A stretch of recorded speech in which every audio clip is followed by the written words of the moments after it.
Hello and greetings from Percentilers. This is Mayank Raj Singh, welcoming you all to the 48th video of the 100 LRDI CAT Challenge for CAT 2020. Incoming and outgoing calls is the name of the set.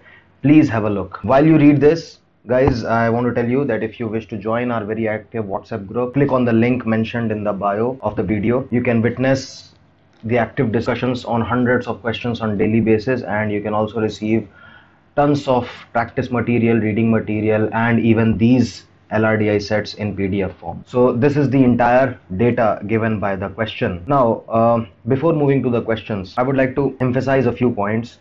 The most important point being this, that the calls made through a service provider can only be received by that service provider. So for example, if from branch 1 25 calls are made by the service provider A, then to any other branch these calls will be received by only A. Another thing is, the calls can never be made within the same branch. So branch 1 cannot make calls to branch 1 only. These are the things that we have to understand. And another very important thing is that let's take an example. So suppose these 54 calls, that is the highest number of calls made by any branch from any service provider alone. 54 calls are made through service provider D from branch 3.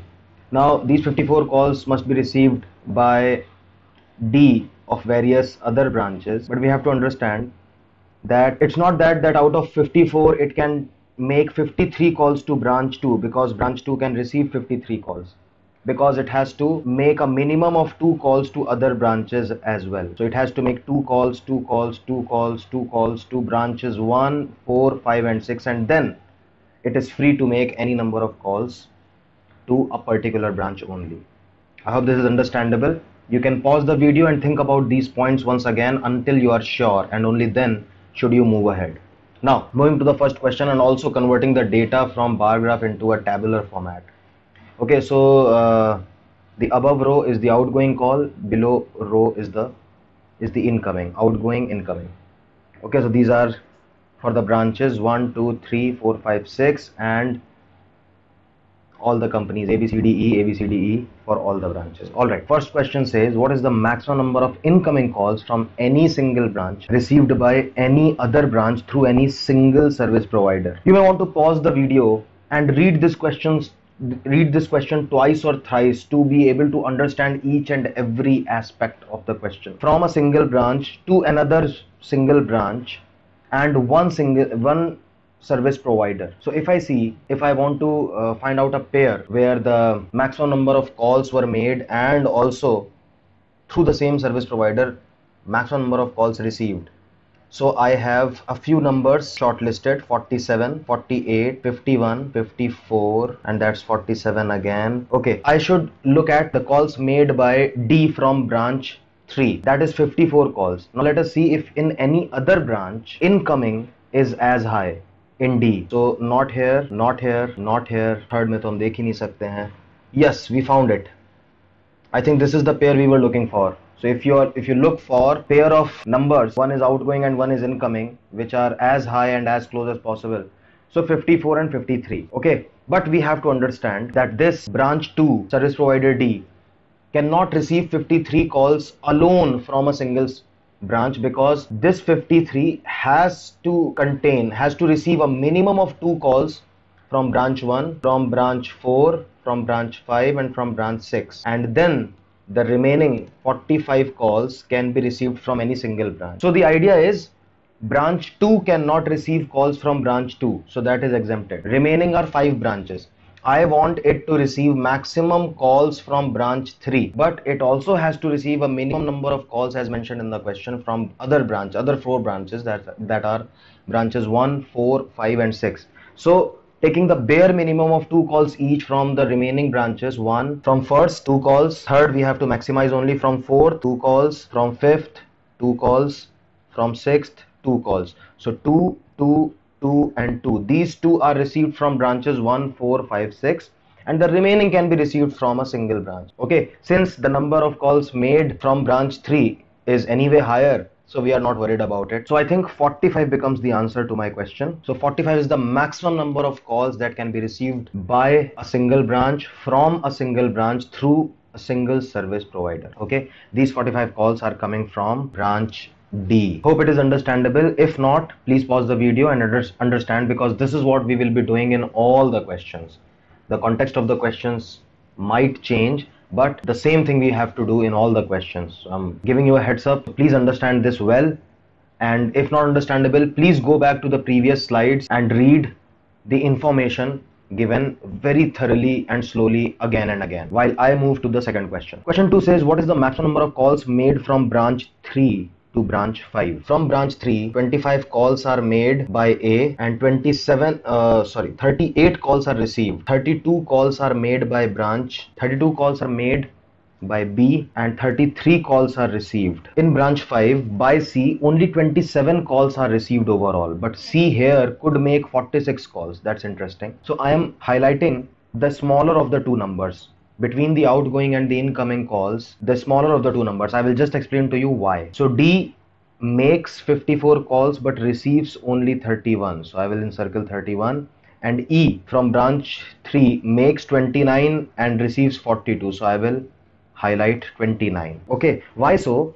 Now please understand, if branch 3 service provider A is making only 25 calls, how does it matter if a greater number of calls is being received in branch 5? They must be from the other branches, but we are concerned about the transactions only between branch 3 and branch 5. So if only 25 calls are made, then we will have to look at only 25.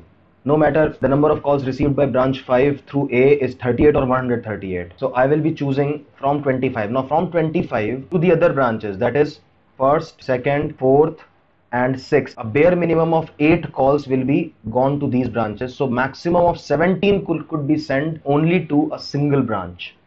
So 17 is the maximum number of calls exchanged between branch 3 and branch 5 through service provider A. Similarly, now the process can be faster. I have to subtract 8 from the smaller of the two numbers. So 24 for B, 19 for C, 23 for D and 21 for E. So if I add these numbers, that makes 40, 64, 87, 104. So 104 becomes the answer for question number 2. I hope it is understandable.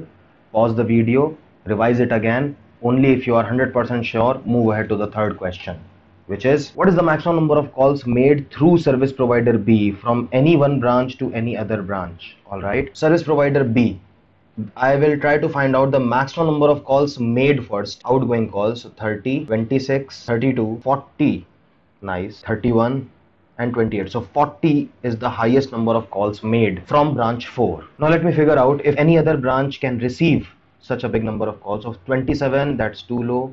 24, 30, 33 and 37. 37 is the highest number. Okay, now let me look at the second highest number for that matter. So the second highest number of outgoing calls from any other branch after 40 for B would be 32. That's too low. So I don't think I should even look for any other, because 40 and 37 will make a much better, bigger number. Okay, so out of 40 and out of 37, so 37 is the smaller number. I need to subtract 8. The same thing again, 29 becomes the answer for this. Why? Because we want to do the maximum possible transaction between branches 4 and 6. So branch 4, service provider B, can make a total of 40 calls, but only 37 calls can be received. So I will pick 37 first and I will subtract 8 because it has to receive 2 calls each from branches 1, 2, 3 and 5 also. So 29 becomes the answer for this question. That is our option 4. Okay, 3 questions down. This was pretty easy, but I think that till this point of time, if you are having a problem, then you might be having problem in all the questions or in none of the questions. So if you are having even an iota of doubt, I would honestly advise you to pause the video, understand everything first. It's all about getting the core idea in the head. Once that happens, all these questions become super easy and you can just do them very fast. Okay, question 4, what is the difference between maximum number of calls made through service provider A from branches 1 to 3 and 2 to 5? Okay, service provider. This is a very specific question. This can be done much faster. A, from branch 1 to 3. Okay, so 25, 24 and 34, 43. So between 25 and 24 I will choose 24, obvious reason, you know. 16 I will consider from here, and between 34 and 43 I'll have to choose 34, and subtracting 8 from it I get 26. So 26 and 16 make a difference of 10.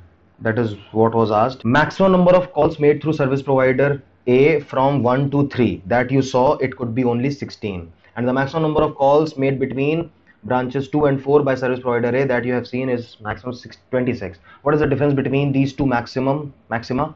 26 and 16, that is 10. So 10 becomes the answer for this question. Pause the video, understand, and then let's move to the last question. Okay, so it says if branch 4 has received the least number of calls from branches 1 and 2, you know what that least is, you know, it's 2 and 2. Then what is the maximum number of calls received by it from the other given branches? I think that's a very simple question, but only calculation intensive, labor intensive. So branch 6 receives minimum number of calls. So out of the calls received, that is 38, 37, 41. Okay, so what is the sum of these numbers? Let's play only on the sum game.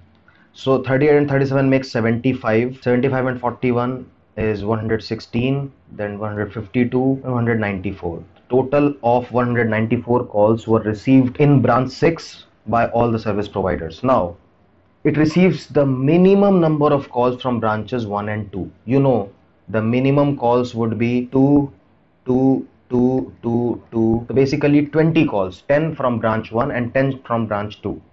Okay, so let us subtract 20 from it and we get our answer as 174. I hope that was understandable, and that would be all for this particular set. Guys, it's not an easy set. I have been conducting this set for over 10 years now, and people get a lot of confusion in this, so I thought to include it in our LRDI challenge. So it was a reasoning based set, little bit of calculations involved. So I hope you loved it, you understood it, and you learned a new skill from this set. That would be all, guys. Thank you so much for all your love and support, and please do subscribe to our channel if you haven't as yet. And to do that, all you have to do is to click on the link which is showing on your screen right away. This is Mayank Raj Singh signing off. Keep watching the space for more stuff. Prepare, persevere, perform.